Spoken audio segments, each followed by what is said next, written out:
오늘 이 프로그램은 젠더 팩트 연구소에서 자리해 주신 소장님과 권명아 소장님, 그리고 권두현 전임 연구원님, 김대선 특별연구원님의 협력으로 함께 기획되었고요. 젠더 지리학에서부터 시작해서 우리를 둘러싸고 있는 장소, 환경, 또 그리고 우리의 몸들이 변해온 그런 양상들을 소개하고 또 주력해오고 계신 그런 정동 연구의 폭넓은 이야기들을 부산의 장소성, 정치, 그리고 역사들과 함께 다루어 주실 예정입니다. 그러면 저희가 권명아 교수님을 처음으로 시작해서 저희 두 번째 프로그램 첫 번째 강연을 시작하도록 하겠습니다. 권명아 교수님 마이크 넘기도록 하겠습니다.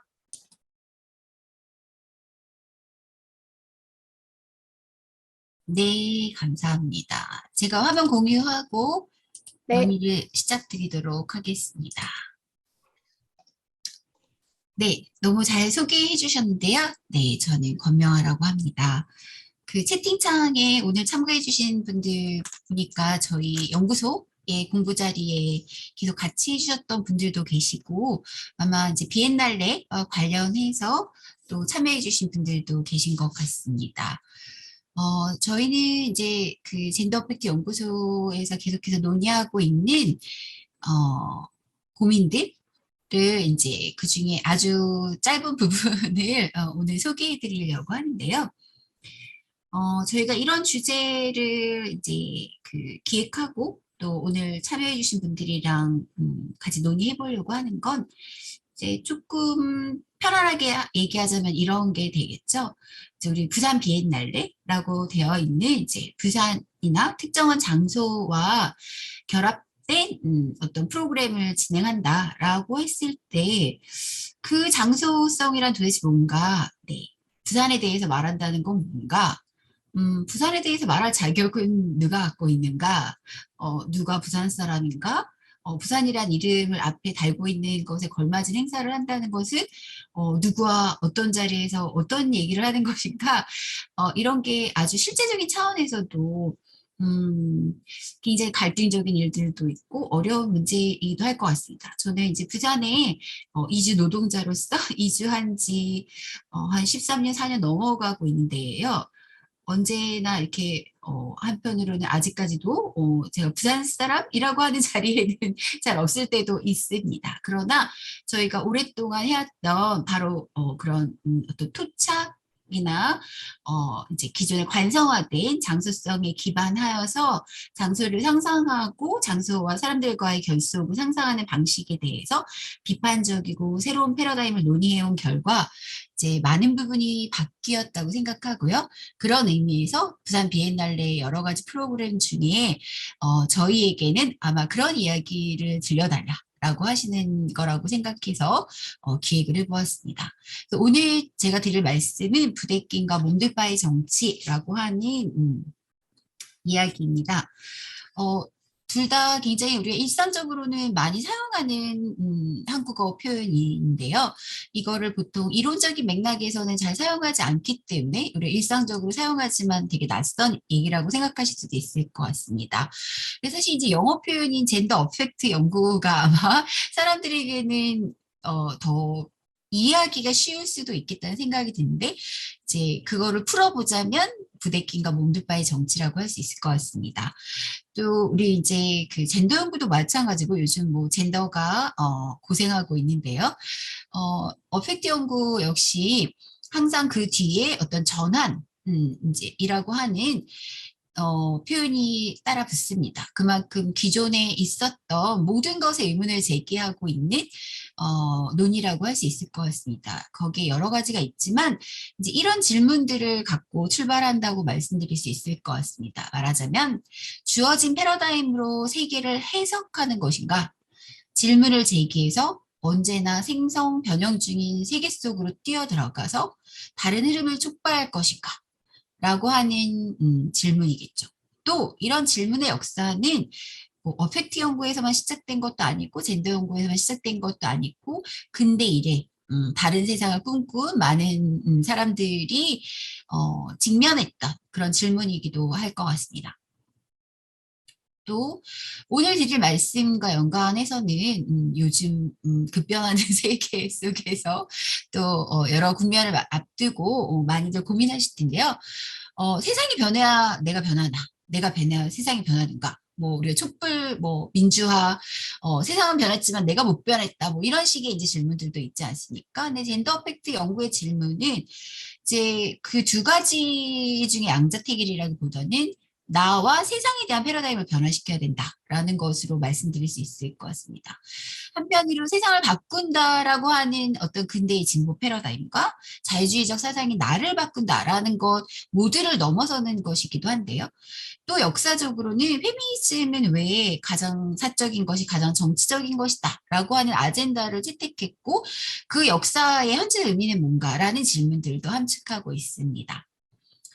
먼저 부대낌에 대해서는 제가 이미 벌써 이제 이 책이 나온 지도 10년이 되었네요. 네, 10년 전에 나온 책에서 이제 한국에서 이제 이른바 어펙트 연구를 구체적인 이제 사례, 네, 김대영 선생님이 책을 들어주셨는데요.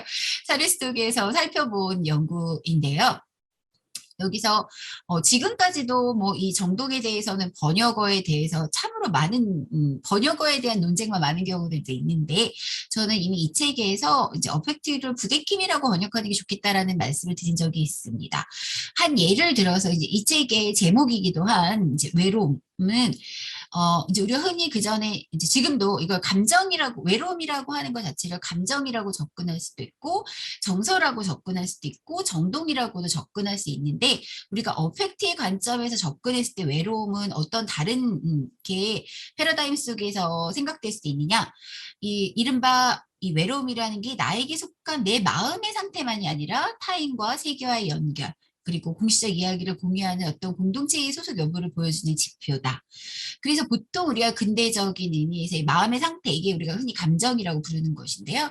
그런 외로움은 사실상은 내 안에 있는 것이 아니라 누군가와 이어져 있거나 이어져 있지 못한, 즉 우리가 결속이라고 얘기하죠. 또 어디에 소속돼 있거나 그렇지 못하는 사회적 관계의 산물이라고 할 수 있습니다. 그리고 이것을 이론의 어휘로는 어펙트라고 하는데요. 저는 이것을 부대낌이라고 이제 하면 좋겠다라고 하는 얘기를 10년째 하고 있긴 합니다. 네. 그래서 우리 이 이제 어펙트, 부대낌은 사실 이제 우리가 주체들이라는 게 서로 다른 신체들과 조우하고 있거나 또 서로 다른 신체들에 속해 있다는 것의 표지라고도 얘기합니다. 어펙트가 뭐냐? 한편으로는 신체가 이 부대끼는 세계에 속해 있다는 표지이며 홀로 존재하지 않는다는 것이죠. 또 세계가 이러한 부대낌이라는 신체에 속해 있다는 표지이기도 하고요. 우리가 표상으로 보면 이제 근대 마음을 소유하고 있고 풍경을 뒤로하고 있는 이 근대적 주체의 표상은 우리가 초상화로 상징되는 표상이 대표적이라고 할 텐데요. 이 부대낌의 신체는 초상화로 표상되기 어렵습니다. 동시에 이제 정동은 속해 있지 않음이라고 하는 논빌로잉의 표지라고도 말씀드릴 수 있을 것 같습니다. 그러니까 제가 오늘 드리는 말씀들에서는 이제 몇 가지 그동안 해왔던 작업들에서 이제 사례들을 쭉 이어가면서 좀 말씀드리도록 하려고 합니다. 이 부대낌과 몸둘 바의 정치를 한 가지 사례로 제가 여기 이제 뭐 첫 번째는 나혜석에 대해서 나혜석의 그림입니다. 고향을 그린 것과 파리를 그린 그림인데요. 근대 체제에서 소수자에게는 고향에도 소속되지 못하고 어딘가 다른 장소를 꿈꾸지만 그 다른 장소는 뭔가 우리가 근대적 의미로 유토피아 라고만 그려지거나 혹은 조선에서 대부분 서구에 대한 동경이라는 이름으로 되었습니다. 이 고향과 비장소 속에서 몸둘 바의 정치는 어떠했는가? 이제 나혜석입니다. 조선에서 조선옷을 입고 가족들과 찍은 사진과 이제 파리의 남편과 여행하면서 복장을 바꾼 것인데요. 파리에서는 가능한 일이 조선에서는 왜 죽음의 일이 이르는 길이 되는가? 이 질문이 안타깝지만 여전히 우리에게 남아있기도 하고 한국 내에서도 예를 들면 지방이라고 불려지는 장소에서도 일어나는 일이기도 합니다. 우리 뭐 부산도 마찬가지 부산이 지금 청년 이탈 인구가 한국에서 가장 많은 지역으로 꼽히기도 하는데요. 왜 부산을 떠나려고 하는가? 이 관한 질문과도 관련이 됩니다. 왜 떠날 수밖에 없는가? 혹은 떠나지 않으려고 할 때 하는데도 왜 되지 않는가? 혹은 그런 이분법적 질문을 넘어서는 방법은 없는가? 같은 질문들도 있습니다. 그러니까 서울에서는 되는 일이 왜 부산에서는 될 수 없는가? 그렇다면 서울로 가려고 하는 것은 단지 서울을 동경하는 일인가? 왜 부산에서는 못한다고 생각하는가? 네가 마음먹기에 달려있는 게 아닌가? 라고 하는 질문들, 그 질문을 바꿔야 한다는 일이라고 말씀드릴 수 있을 것 같습니다. 제가 이것과 관련돼서는 선행연구에서 많은 논의를 이미 드린 바가 있는데요. 조금 압축해서 말씀드리자면 우리가 근대 초기의 어떤 해방적 여성을 서구에 대한 동경에 빠진 허영녀라고 규정했습니다. 근데 이제 그로부터 100년이 지난 1990년대에 되게 놀랍게도 유사한 개념으로서의 된장녀가 등장하는데 그 된장녀의 주 서식지는 스타벅스였습니다. 된장녀의 표상 구조에 들어있는 내용 중에 하나가 돈도 없으면서 스타벅스에서 커피 사 먹는다 이런 얘기이고 그로부터 또 몇십 년이 지난 후에는 뭐 메갈이라던가 요즘 뭐 그쵸 네 한국식 페미니즘 서구를 동경하는 한국식 페미니즘 뭐 이런 얘기로도 반복되고 있습니다. 이른바 근대의 공사 영역이라는 분리가 보여주듯이 사실 몸을 어디에 두는가 우리 이제 처신이죠. 특정한 몸들바들이 정치적인 것과 비정치적인 것으로 구별되어 왔습니다.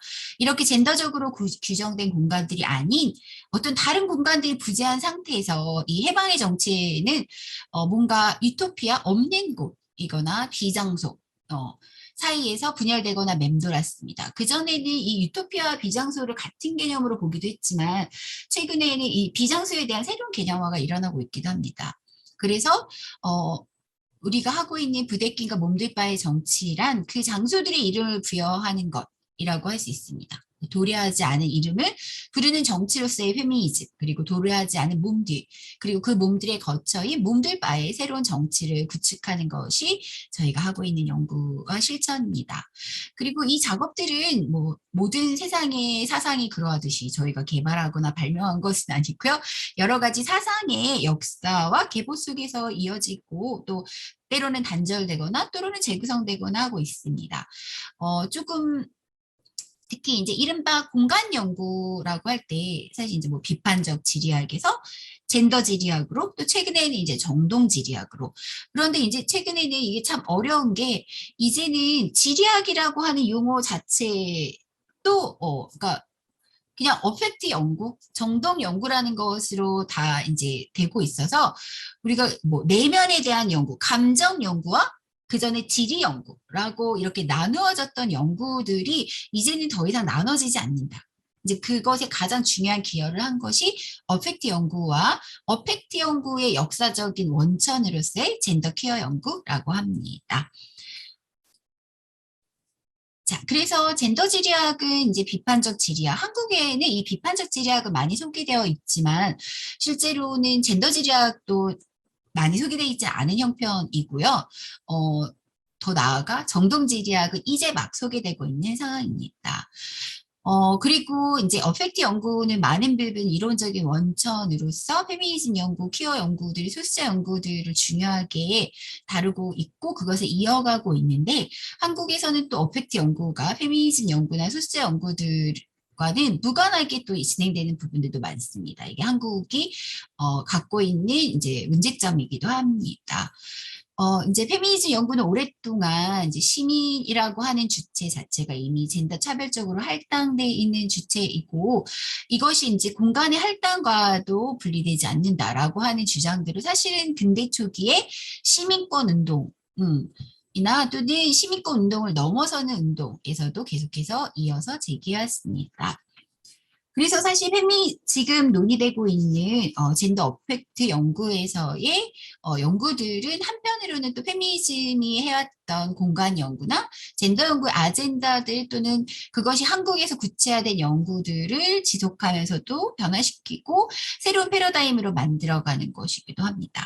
그래서 이제 공간의 젠더 분할에 대한 역사 들을 연구해온 페미니즘 연구의 성과들 또 초기에는 공사구별에 대한 연구들에서 뭐 이제 전 지구적인 이주 와 이제 이주를 통한 새로운 주체성과 새로운 이제 우리가 흔히 스케일이라고 하는데요. 스케일 정치, 기존의 이제 할당된 구조들을 넘어서는 연구들로 변화되고 있습니다. 그래서 기존의 젠더 분할 속에서 혹은 이에 저항하는 새로운 자리와 거처를 발명하는 이제 부대낌에 대한 개념과 이론이 아직까지는 이제 없고 시도되고 있는 그런 상태라고 할 수 있을 것 같습니다.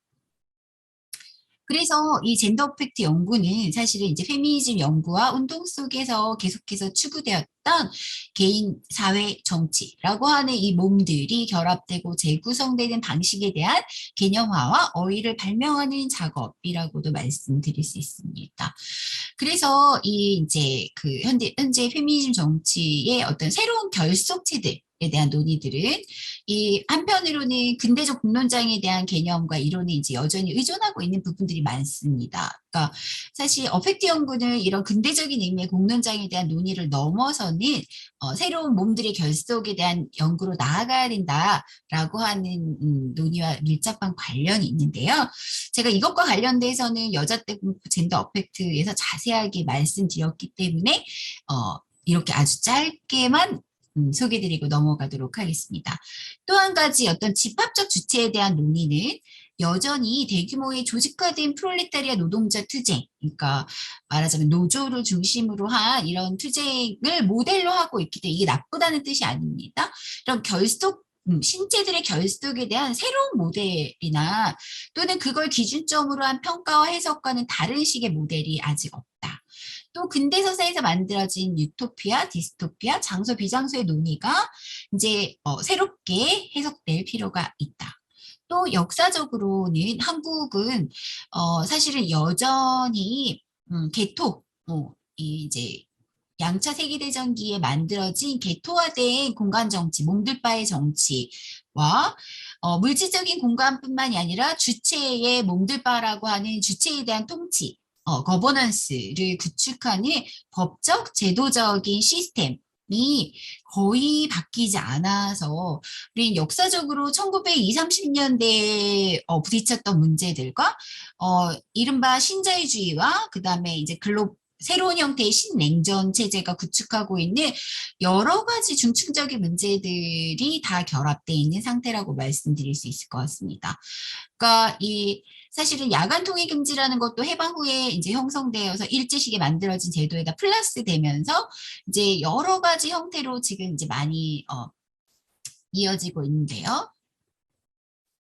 그러니까 예를 들어서 역사적으로 이제 이런 속성에 따라서 거처를 분할한다던가, 네, 또 거처의 이동을 국가가 통제한다던가, 또 다른 방식으로 노동 통제를 위해 가지고 이제 떠돌이 노동, 또는 이제 우리 뭐 최근에 이제 그때 말하자면 우리 이제 일하고 싶을 때 일하고 일하지 않을 때 일하지 않는 그러니까 노동 유연화가 말고 본인의 선택으로서 예 그런 방식들을 이제 근대적인 노동 관리에서는 부적절한 것으로 규제했습니다. 또 예를 들면 공간과 관련해서 특히 이제 우리가 보통 풍속 영업이라고 하는 삼종 업종이라고 하는 것이 바깥에서 보이지 않도록 분리하고 뚜껑을 닫는 식의 이런 아주 이제 물질적인 공간에 대한 규제까지 이런 것들이 사실은 역사적으로 1900년대에 형성돼서 지금까지도 한국 사회에 적용되고 있는 이제 공간에 대한 몸들바의 정치들의 대표적인 사례들입니다. 그래서 더더구나 분리되어서 비가시되어야 할 부적절한 존재들이 공공연하게 몸을 드러내는 것을 통제하고 그거는 일제 시기에나 얘기죠. 라고 하는데 사실상 놀랍게도 여전히 남아 있습니다. 뭐 요즘 그러니까 네, 뒤에 잠깐 또 사례를 볼 텐데요. 시간이 많지 않아서. 또 오늘날 이제 우리가 사실 이제 이제는 그것도 그 시대도 지나긴 했지만 그 뭐 온라인 페미니즘이라던가 온라인 기반 운동 같은 이제 한국 페미니즘의 주요 기반이 되었던 비물질적 공간이나 버추얼한 공간 같은 것들 그러니까 현실 공간과의 분리와 분열은 사실 근대 초기 나혜석에게 나타났던 파리와 경성의 분열과는 어떻게 다른가? 전혜린의 슈바빈과 나혜석의 파리는 단지 서구 문물에 대한 동경 그리고 현실사에서 분열된 자유주의 자유주의 페미니스트들의 탈정치적 유토피아인가? 사실 이 질문들은 아직까지도 해결되지 않았습니다. 또 근대 초기 이래 이곳의 페미니즘은 왜 항상 저곳의 삶을 번역하는 과정을 통해서 구축되고 재동기화되었을까? 이 번역의 공간 속에서 이거 이제 그 시적인 거주라고 해서 사실은 이제 그 홀로코스트의 이에서 이제 망명 주체에 대한 얘기로부터 나왔던 주체에 대한 개념들이기도 합니다. 그래서 이 번역의 공간들 또는 물질적 장소가 아닌 비물질적인 언어나 시 또는 번역 이런 곳에서 거주하는 전혀 존재하지 않았던 소수자들의 공간성에 대한 연구가 사실은 들레즈의 아주 초기 작업이었던 소수자의 문학을 위하여 같은 작업에도 이제 드러나는 바입니다. 근데 번역의 공간이란 이제 이것도 저것도 아닌 곳, 또 번역하는 그러니까 이 언어와 저 언어 어떤 하나의 이제 그 자기의 이른바 마더 언어 모어라는 걸 갖지 않은 사람들이 하고 있는 어떤 주체의 행위들, 이 번역하는 행위 속에서만 구축될 수 있는 독특한 소수자의 몸들 바의 정치를 보여주는 것이고 그것을 오늘날 이 비장소라고 하는 개념으로 사유하고 있는 논의들도 있습니다. 또 관련해서 사실 이제 몸들 바 부대낌 이라는 게 무엇을 말하는가? 사실 이제 개념들이 되게 다양한데요. 그러니까 앞에서도 잠깐 설명드렸듯이 저희가 다루고 있는 어펙트는 굉장히 오래전에 사용됐던 파토스와도 가깝고 그런데 근대적인 감정이나 정서와는 또 개념적으로 사실 좀 다르다는 정도로만 먼저 말씀을 드리겠습니다. 그래서 이 근대적인 주체, 얘가 상상하는 또 지금도 마찬가지죠. 감정과 정서, 어떤 자기완결적 주체의 내면이라고 하는 마음 연구, 감정 연구, 정서 연구와는 매우 다릅니다. 또 마음과 풍경, 우리 이제 그 유명한 가라타니 코진이 얘기하는 근대 주체는 마음과 풍경이라고 하는 주체와 객체를 발견하면서 인간과 환경이라는 이원화된 세계를 발명하면서 되는 것인데요. 거기로부터의 이제 새로운 사유들. 이 이제 우리가 얘기하는 젠더 어펙트 연구이기도 합니다. 특히 우리가 좀 쉽게 이렇게 생각해 볼 수 있을 것 같습니다. 이거는 이제 한동안 이제 트위터에서 유행하던 작품이기도 한데요. 왜 거리의 여성이라고 하는 우리 근대 체제에선 어느 나라의 언어로든 거리의 여성 이라던가 거리에서 일을 하는 여성이라고 하는 것들은 뭐 이제 말하자면 성매매라거나 아니면 위험에 노출된 여성이거나 부적절한 존재들이라고 하는 표상 구조, 장소 없음, 떠돔 같은 것들을 갖게 되는가라고 하는 질문들은 아주 오래된 근대 페미니즘의 질문들이었습니다. 그런 질문들 속에서 사실은 그대끼리 몸들 바의 정치란 어떤 결속과 연결에 대한 윤리를 모색하는 일이라고 할 수 있겠고 거기에 관련된 이름들도 사실 다양합니다. 네.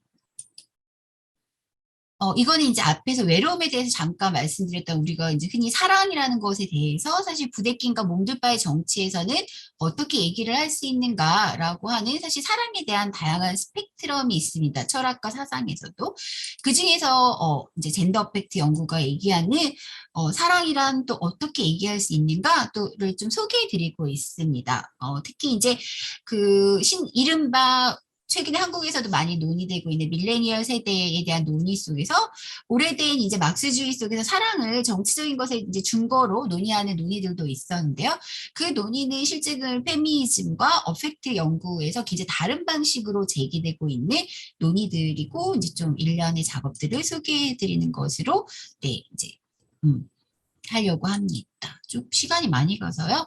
이제 또 다른 사례는 이제 외로움과 관련된 것들이고, 이제 이것은 제가 이제 무한히 정치적인 외로움에서도 말씀드렸고, 앞에서도 조금 설명을 드렸기 때문에 넘어가도 될 것 같습니다.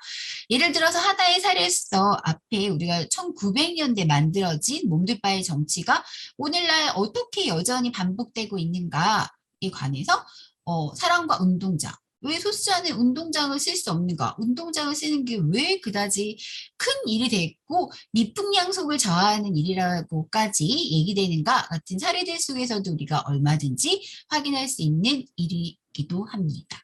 그러니까 이제 흔히 앞에서 뭐 아시겠지만 최영민 씨도 자기가 글 쓰고 살 수 있는 호텔을 누군가 제공해 준다면 나는 거기서 글 쓰는 일만 하면서 살겠다라고 해서 엄청난 비난을 받기도 했었죠.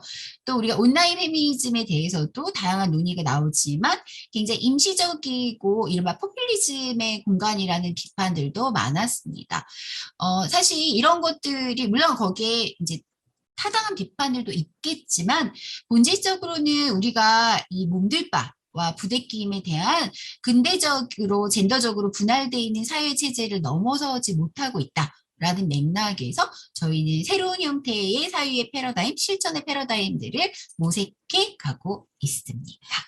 네, 제 발표는 제 타이머에 따르면 딱 정해진 시간을 맞춘 것 같은데요. 네, 들어주셔서 감사합니다.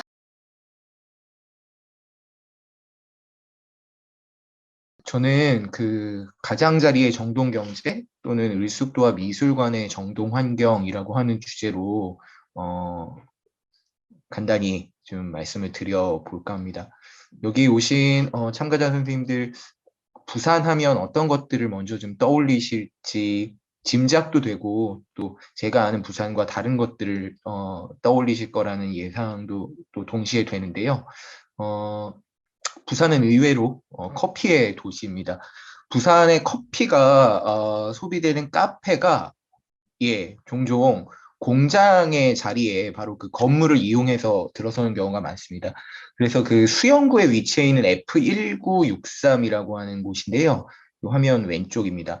여기가 이제 고려제강의 토대를 이루었던 첫 번째 공장이고 63년부터 2008년까지 45년 동안 와이어를 생산하던 곳입니다. 이 F1963 이름이 이제 그 2016년 부산 비엔날레를 계기로 이제 탄생을 하게 됐는데 그 F가 이제 팩토리의 그 F이고요. 1963은 수영 공장이 완성되었던 그 연도를 의미합니다. 여기에 이제 무슨 석천홀이라고 하는 이제 문화 예술이 펼쳐지는 그런 공간도 있고요. 그리고 이제 여기에 카페 테라로사 수영점이 위치를 하고 있습니다. 보고 계신 사진이 바로 그 테라로사 수영점이고요.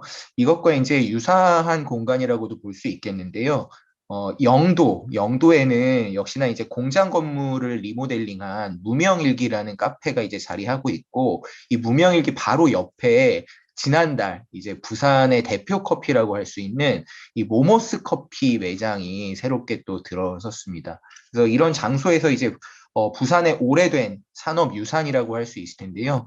그런 산업 단지는 커피를 즐기러 온 사람들에게 이제 이채로운 구경거리가 된다라고 할 수 있겠습니다.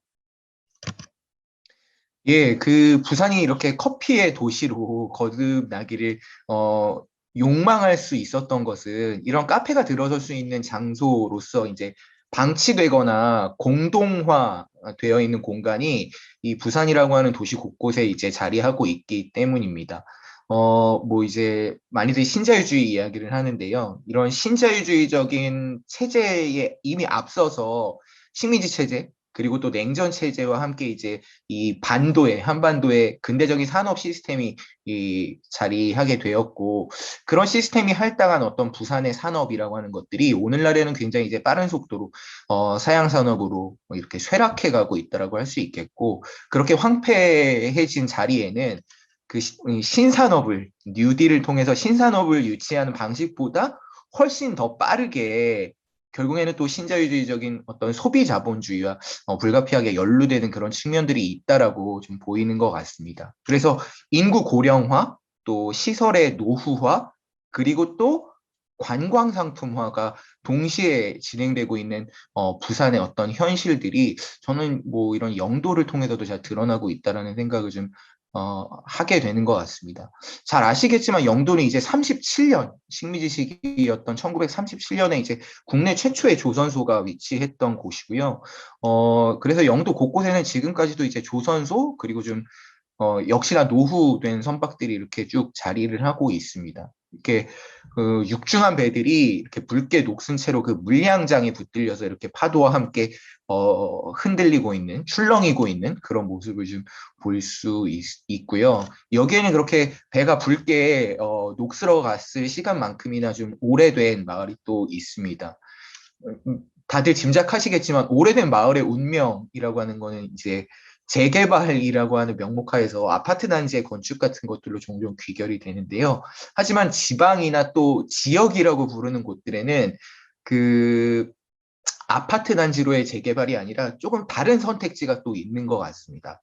그래서 지역의 오래된 마을은 종종 이렇게 좁은 골목길을 뒤덮기 시작하는 그런 벽화, 그리고 이제 벽화와 함께 카페나 공방 같은 것들로 리모델링 되기도 합니다. 그래서 흰여울 마을이 아니라 흰여울 문화 마을이 있고요. 깡깡이 마을이 아니라 깡깡이 예술 마을이 있습니다. 그래서 이런 곳들에 이제 벽화가 그려져 있는데 이런 벽화를 그려놓고 이제 때때로 요즘에도 그런지는 모르겠습니다만 밤에까지도 벽화를 보러 찾아오라는 홍보 같은 것들이 이루어지기도 했었는데 그런 과정 속에서 이곳에 살고 있는 주민들의 삶들이 사실상 굉장히 좀 위태로워지는 불편해지는 그런 지점들이 좀 있었던 것 같습니다.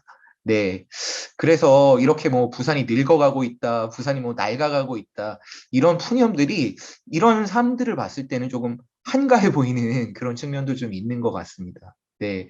그래서 이제 뭐 이렇게 낡아가거나 늙어가고 있는 이 부산이라고 하는 도시를 재생한다라고 하는 어떤 그 소란스러운 구호들이 어떤 삶의 직접적인 목소리들을 좀 뒤덮고 있는 측면들, 그래서 그 삶의 현장으로부터 나오고 있는 그런 목소리들이 소음이나 잡음처럼 좀 치부되고 있는 그런 경향들도 있는 것 같습니다. 예, 최근에 이런 현수막을 좀 발견하고 사진을 좀 가지고 와봤는데요. 방금 말씀드린 그런 소음이나 잡음의 한 사례라고 할 수 있겠습니다. 예, 이제 어떤 예술가가 더 이상 벽화를, 조형물을, 예술을 남기지 않기로 했다라고 하는 다짐을 담고서 이 현수막을 영도에 내걸었을 때 그 현수막이 지금 보시는 것처럼 새로 지어진, 그래서 이제 분양을 기다리고 있는 고층 빌딩을 이렇게 가리고 있는데 아주 일부를 가리고 있는 것이죠. 지금 사진상으로는 잘 보이지 않는데 이 건물 더 높은 곳에는 이 분양을 알리는 현수막이 훨씬 더 눈에 잘 띄도록 이 배치가 되어 있었습니다. 사진에는 미처 담기지 않았는데요. 그리고 이런 벽화를 남기지 않기로 했다라고 하는 현수막은 또 다른 곳에서는 벽화를 지워도 되겠습니까? 라고 하는 현수막과 함께 또 역시 영도에 걸려 있었는데 그 벽화를 지워도 되겠습니까? 라고 하는 그 현수막이 덮여 있던 자리, 그 자리가 이제 그 독일 출신의 유명한 그래피티 작가가 그 영도의 아파트 외벽에 그렸던 꽤 유명한 벽화인데요. 우리 모두의 어머니라고 하는 벽화를 뒤덮고 있었습니다. 그게 이제 깡깡이 아지매의 얼굴을 그린 것이었는데 지금은 이제 이 벽화를 가렸던 현수막이 몇몇 주민들의 이제 문제 제기로 인해서 철거가 되었는데요. 이 현수막들이 그 부산 공공미술의 공론장을 열기 위한 것이었고 지난주 토요일에 그 공론장이 열렸고 뭐 찾아보니까 조금 약간의 이제 기사화도 되어서 공론장에서 어떤 이야기들이 오고 갔는지 좀 확인해 볼 수 있을 것 같습니다. 이런 현수막들을 보면서 그리고 깡깡이 아지매의 얼굴을 그린 그 거대한 벽화를 뒤덮고 있는 그런 현수막들을 보면서 깡깡이 아지매들이 그 아파트에 살고 계실까? 이 고층 빌딩에 분양을 받았을까? 이런 생각들을 자연스럽게 좀 하게 되는 것 같습니다. 잘 아시겠지만 이 깡깡이 아지매들의 대다수가 이제 피난민의 후예이거나 이제 실향민들이었죠. 예. 그래서 이런 그 역사적 사실과 현재 풍경들 이런 것들을 좀 생각하다 보면 굉장히 다양한 행위자들이 긴장하고 경합하면서 뭔가 이 영도의 풍경들을 만들어내고 있다라는 생각들을 하게 되면서 어떤 아상블라주라고 하는 체계를 상상하도록 이끌게 되는 것 같습니다. 그리고 그런 상상이 이제 이 벽화와 도시라고 하는 그 존재의 운명이 굉장히 완고해 보이는 어떤 물질성에도 불구하고 다분히 불안정하다라는 사실도 함께 좀 느끼게 되는 것 같습니다. 네, 그 비장한 어조를 담고 있는 예술가의 현수막이 그 분양을 알리고 있는 현수막뿐만이 아니라 그 유치를 기원하는 또 다른 현수막과 좀 나란히 펄럭이고 있는 그런 모습들도 좀 볼 수 있었는데요. 오늘날 부산은 이미 이제 굉장히 다양한 방식으로 무언가 이제 외부의 것들을 유치하려고 하고 있고 이미 또 실행하고 있기도 합니다. 그래서 이제 지금 대선 후보들의 공약들 중에 하나로 자리 잡기도 했는데요. 2030년 이제 부산 월드 엑스포 유치를 내세우고 있습니다. 그래서 이 월드 엑스포, 부산 월드 엑스포 유치를 위해서는 가덕 신공항의 조기 착공이 이제 연계가 돼야 하고요. 여기에다가 이제 그 북항에서 이 월드 엑스포가 개최될 예정이기 때문에 북한 재개발이 필연적으로 뒤따라야 합니다. 그래서 이제 그 여당도 그렇고 야당도 그렇고 대선 후보들이 다 지금 북한 재개발의 추진 공약을 앞세우고 있습니다. 재개발의 이런 수사나 공약이야 굉장히 뻔한 것이지만 그럼에도 불구하고 이제 좀 다시 한번 그 역사를 떠올려 보는 것이 좋을 것 같다라는 생각인데요.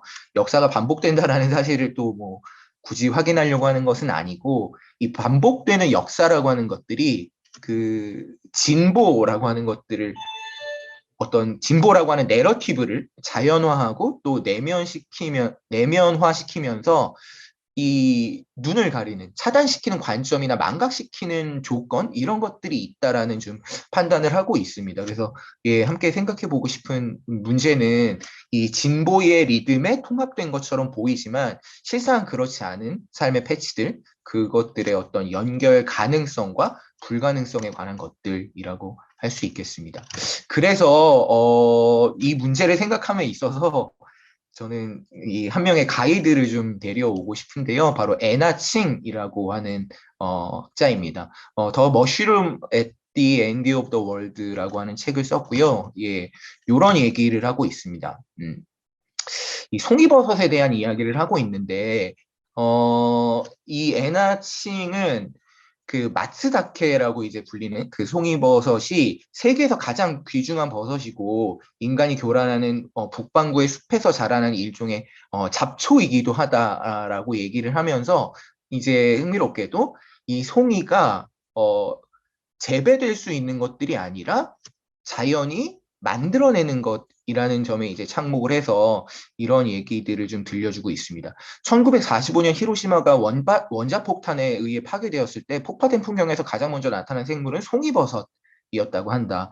파괴된 풍경 속에서 모습을 드러내고자 하는 송이버섯의 의지는 우리의 집단 거주지가 된 폐허를 탐험할 수 있게 해준다. 그래서 이 자본주의적 폐허에서 살아가고 있는 위태로운 사람들의 삶과 이 송이버섯의 삶을 연결시켜서 생각해 보려고 하는 게 이 애나칭의 기획이라고 할 수 있을 것 같습니다. 그래서 이제 이 훼손된 풍경 안에서 인간과 비인간이 뒤얽혀서 이제 애나칭에 의해서 설명이 되는 것이죠. 그래서 이 애나칭이 이 자본주의에 예상하지 못한 어떤 구석을 탐험하기 위해서 이 시대의 가장 이상한 상품사슬이라고 표현하는 그 송이버섯의 상품사슬, 상품 체인을 따라가면서 아주 이 사소한 대상이 만들어내는 어떤 역동적인 관계의 체계, 이런 것들을 좀 총체적으로 드러내고 있습니다. 그래서 이 송이버섯을 채집하고 있는 미국 오리건주의 이제 몽족의 그 정글 전사들, 그리고 이제 그 송이버섯을 중개해주는 미국인, 그리고 그 송이버섯을 비싼 값에 사들이는 일본인 미식가들, 이렇게 그 상품 사슬들이 맺어지는 것이죠. 그래서 이들이 이제 인간들 속에서 이 송이버섯이 이렇게 움직이는 과정들과 더불어서 곰팡이 생태계를 또 그려 보이고 또 소나무 생태계를 그려 보이면서 인간과 비인간이 이렇게 공동 주거하고 있는 그런 풍경들을 애나칭이 이 책에서 좀 담아내고 있습니다.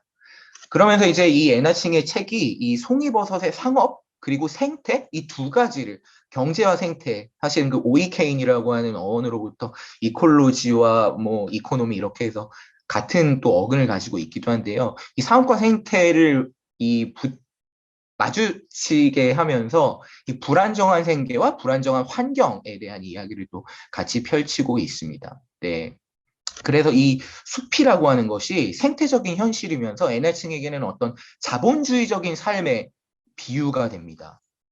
그래서 이 송이버섯의 삶이라고 하는 것이 마치 이 전 세계의 그 수십억 명의 사람들이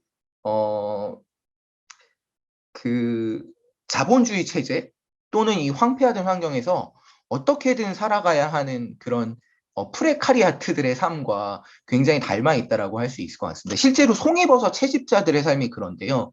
그 미국 오리건주의 야생에서 활동하는 이 송이버섯 채집자들이 대개 라오스나 캄보디아라고 하는 고향으로부터 이제 그 찢겨져 나와서 난민으로서 이 숲에 도착합니다.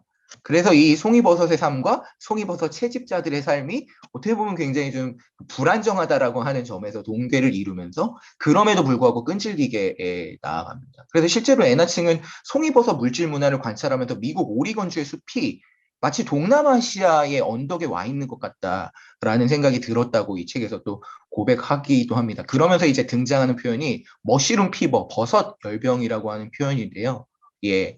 그 숲에서 이 버섯을 찾아 헤매는 이들이 난민이지만 그럼에도 불구하고 사실은 또 그렇기 때문에 자유를 원한다라고 거듭해서 얘기한다고 그 애나칭은 그들의 목소리를 좀 들려주고 있습니다. 이때 말하는 자유는 어떤 경제학자들이 말하는 자유, 뭐 정치적 자유주의 이런 것들이 아니라 이 채집자들은 자기들의 어떤 합리적인 선택, 자율적인 선택에 의해서 선택을 이야기하기 위해서 그 자유라는 용어를 사용했다라고 합니다. 그래서 이 버섯 채집자들은 뭔가 버섯이 언제 나타날 수 없는데 이 버섯 채집이라고 하는 예측 불가능한 그런 그 불안정한 일자리로 떠밀려 난 것이 아니라 그런 삶을 자유에 의해서 내 자유로 스스로 선택을 하고 기꺼이 받아들이고 자유를 누리면서 사실은 이제 자신들이 떠나온 고향에서의 정동을 회복하는 것이죠. 그래서 애나칭이 이 숲이 미국 오리건임에도 불구하고 동남아시아에 온 것 같다라고 이제 얘기를 하는 것입니다. 그러면서 이제 제시하고 있는 중요한 개념 두 가지가 주변 자본주의적 공간 그리고 이제 구제 축적이라고 하는 개념입니다. 이 주변 자본주의적인 공간이라는 말은 뭐 사미르 아민이나 월러스틴의 용어로 번역했던 주변부 자본주의랑은 좀 다른 말이고요. 페리캐피털리스트 스페이시스라고 해서 이 애나칭이 만들어낸 용어입니다.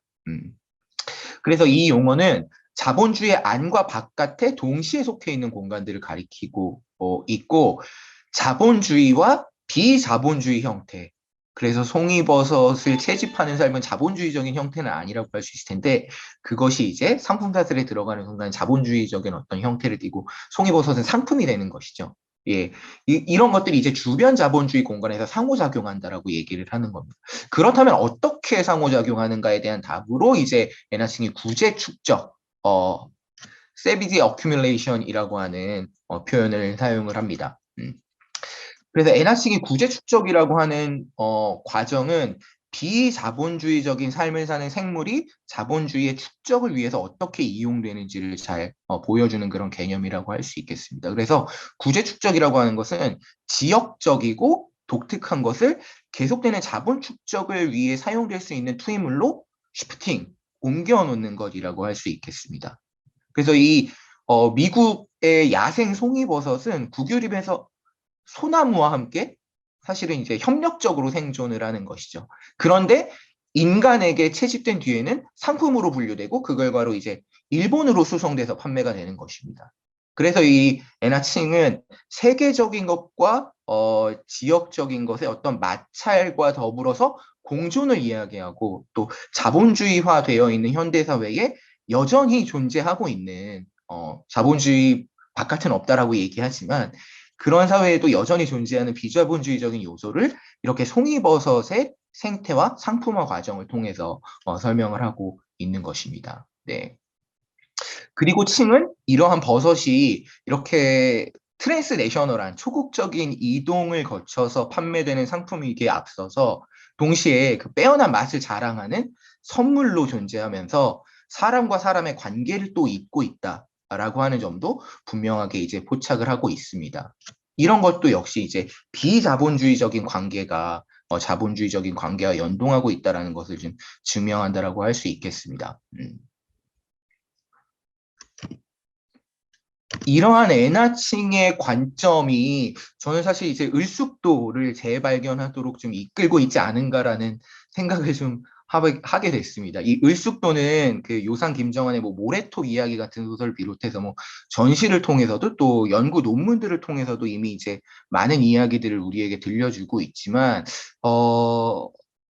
그런 다양한 이야기들이 각각의 패치로서 따로 떨어져서 존재할 뿐이지 이 패치들이 좀 긴밀하게 연결되어 있지는 않다는 생각이 좀 들었습니다. 그래서 이런 이야기들의 패치를 어떻게 연결할 수 있을까? 그래서 좀 을숙도의 이야기를 좀 다시 한번 해보고 싶었습니다. 어, 부산광역시 사하구 하단동에 속하는 을숙도인데요. 잘 아시겠지만 이 낙동강 하구를 잇고 있는 그 하중도이고 이 꽤 긴 시간 동안 이제 낙동강이 운반해온 토사의 퇴적에 의해서 형성된 모래섬이 바로 을숙도라고 할 수 있겠습니다.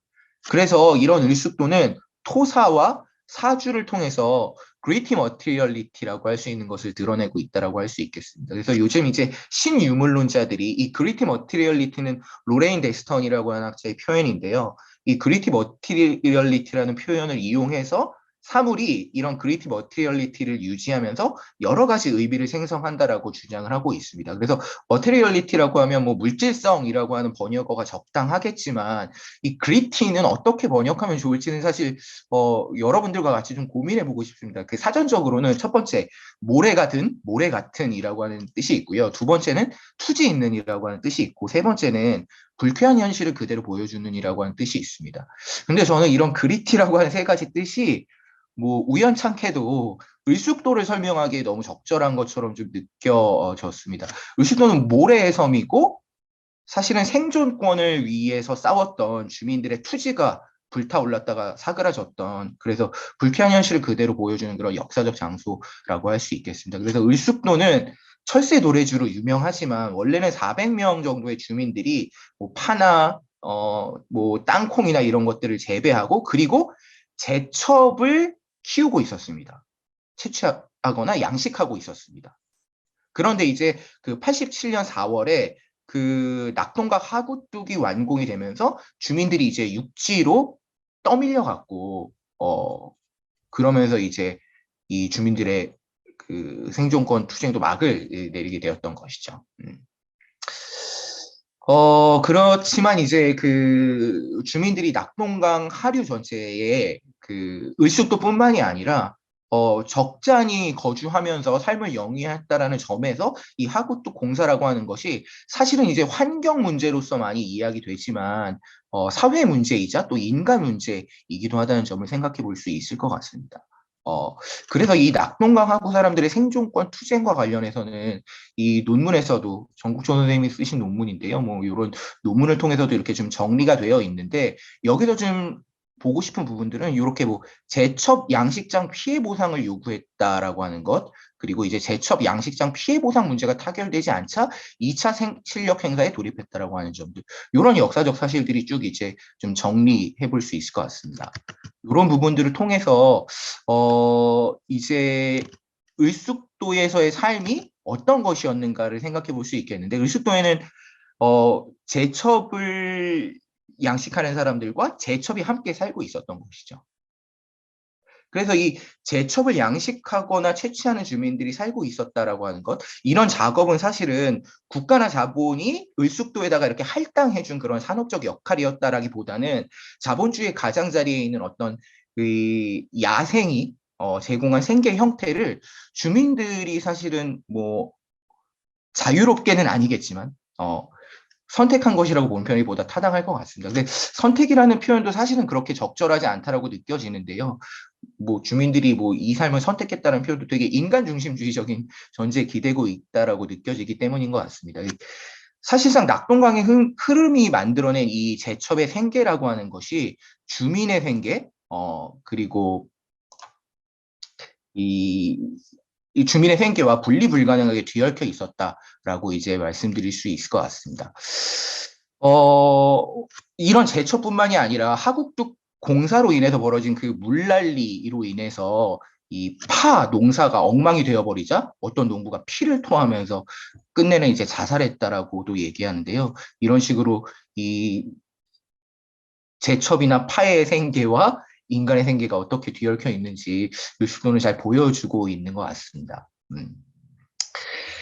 사실상 이 제첩이라고 하면 오늘날 이제 하동을 많이 떠올리게 되는데 부산이 사실은 낙동강 하구가 사실은 제첩이 가장 유명했던 곳인데 이곳에 이제 공단들이 들어서기 시작하면서 이 제첩 산지가 조금씩 옮겨지기 시작하는 거죠. 애초에는 이제 사상 쪽에 있었다가 그것이 사하 쪽으로 옮겨지고 사하에서도 이제 더 이상 채취나 양식이 이제 불가능해지니까 이제는 제첩하면 하동을 먼저 떠올리게 되는 그런 현상들이 좀 나타나게 된 것 같습니다. 그리고 이러한 제첩 채취와 양식이라고 하는 것, 이런 것이 이 도심에서는 벌어지지 않았지만 또 도심에 의해서 추종되는 측면들이 있다라고 할 수 있을 것 같습니다. 그래서 뭐 이 제첩국이라고 하는 것들이 이제 뭐 간단하게 좀 때울 수 있거나 또 해장을 하기에도 좋은 그런 음식으로서 많이 팔렸다라고 할 수 있겠고, 산업단지 그리고 이 산업단지에서 일하는 사람들의 그런 그 유휴 공간이 있었던 이 부산에서 제첩국은 산업의 활기와 함께 더 인기를 누렸을 수도 있겠구나, 그런 상상도 좀 해보게 되는 것 같습니다.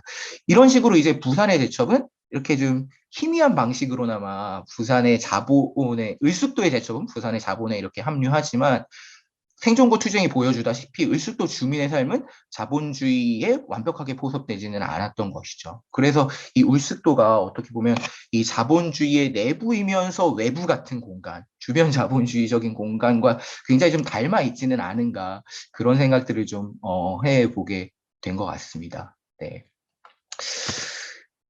이런 공간과 관련해서 이제 전시가 하나 열렸었는데요. 바로 이제 현대미술관에서 열렸던 시간여행사 타임워커라고 하는 이 방탈출 게임의 형식을 도입했었던 체험형 뭐 이런 그 인터미디어 전시가 있었습니다. 이 전시 개요는 좀 한번 쭉 보시면 될 것 같고요. 그 시간이 지금 생각보다 많이 흐른 것 같아서 좀 넘어가 보도록 하겠습니다. 이 전시를 보게 되면 이 시간 순서가 이렇게 좀 뒤죽박죽 되어 있습니다. 그 타임라인이 이렇게 연대기적으로 연결되어 있지는 않아요. 그래서 이 전시 플로팅이라고 하는 것이 굉장히 좀 분절적이고 어떻게 보면 이제 시간 여행이기 때문에 가역적이라고 할 수 있을 텐데, 이런 것들은 어떻게 보면 을숙도의 역사가 펼쳐 보이고 있는 어떤 불안정성, 이런 불안정성의 내러티브를 염두에 둔 기획이었겠구나 생각해 볼 수 있을 것 같습니다. 그런데 이 전시가 방탈출이라고 하는 어떤 그 게이미피케이션, 게임화된 형식을 통해서 이른바 요즘 많이 얘기하는 그 MZ세대로 일컬어지는 특정 세대를 겨냥하고 있구나라는 사실을 한번 좀 떠올려 보는 게 좋을 것 같습니다. 그래서 저는 사실 이 너무 흥미로웠는데요. 이 전시 그 참여하면서도요. 예. 이 참여형 전시의 기획이 플레이어에게 말을 들려주고 있는 어떤 을숙도, 그 그리티 머티리얼리티의 그 을숙도에 먼저 빙의되게 만들었을지, 아니면 그 시간 여행사의 몸에 먼저 빙의되게 만들었을지 어느 정도의 심증은 있습니다만, 뭐 그렇다 하더라도 쉽게 단언하기는 좀 어려운 문제인 것 같습니다. 그렇지만 이 플레이어가, 이 방탈출 전시에 참여하고 있는 이 플레이어가 다른 플레이어들하고 같이 이제 협력해서 움직여야 되는데요. 연속되는 스테이지를 계속해서 통과하면서 탈출하고 또 탈출하고 이렇게 탈출을 거듭하는 사이에 아마도 우리는 어딘가로 나아가고 있고 점점 더 나아지고 있다라고 하는 그런 진보의 내러티브를 무의식적으로 체험했을 가능성, 이런 것들을 또 염두에 두어 볼 수는 있을 것 같습니다. 그래서 이 전시가 어떻게 보면 이 진보의 내러티브가 낳은 그 환경 문제를 좀 비판하고 있는 측면들이 있으면서도 그것과 다른 효과를 또 불러일으키는 측면들도 있지는 않았을까, 그런 생각들을 좀 해보게 됩니다. 이런 얘기들이 좀 부산 현대미술관에서 펼쳐졌던 것인데요. 또는 주민들이 살던 곳, 그리고 이제는 미술관이 들어선 곳, 그리고 그 주변에는 생태공원이 들어선 곳으로 매일 매순간 달라지고 있습니다. 그리고 지금도 달라지고 있는 을숙도를 또 보여주고 있는 또 다른 존재자는 식물인데요. 바로 귀화식물입니다. 귀화식물은 이제 뭐 국내 의도적이거나 비의도적으로 이제 유입되어서 야생화되어 버린 뭐 침입 외래식물을 이제 귀화식물이라고 부르는데, 이 귀화식물에 대한 관점들은 되게 좀 아직까지는 비슷한 것 같아요. 그 자연 환경을 보전해야 할 생태공원에서 이런 귀화식물은 생태적인 교란을 일으킬 수 있다라고 하는 다분히 이제 경계적인 논조로 곧잘 드러나는 것 같은데 사실 앞서 소개드린 그 애나 칭의 관점은 좀 전혀 다른 것 같습니다. 칭은 이제 교란과 오염이 오히려 협력적 생존의 가능성을 연다라고 이야기를 하고 있습니다.